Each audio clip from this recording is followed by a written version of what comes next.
దరిద్ర దేవత దేవతలకు శాపం పెట్టింది అని తెలుసా? ఒకప్పుడు సముద్ర మథనం జరిగేటప్పుడు అమృతంతో సహా అనేక దివ్యరత్నాలు బయటపడ్డాయి. వాటిలోనే లక్ష్మీదేవి కూడా క్షీరసాగరం నుంచే వెలువడింది. అందరూ ఆమెను చూసి ఆహ్వానించి విష్ణుమూర్తి పక్కన కూర్చోబెట్టారు.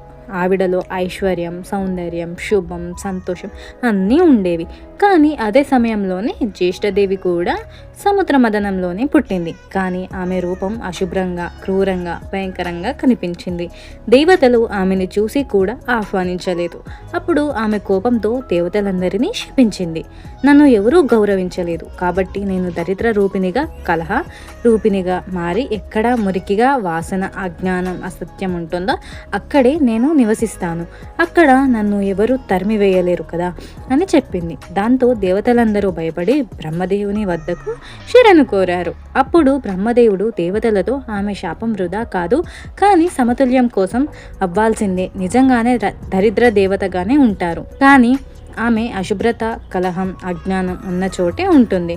కానీ ఎక్కడైతే సత్యం, ధ్యానం, పూజ, శుభ్రత ఉంటాయో అక్కడికి ఆమె చేరలేదు. అక్కడ లక్ష్మీదేవి మాత్రమే నివాసం చేస్తారు అని చెప్పాడు.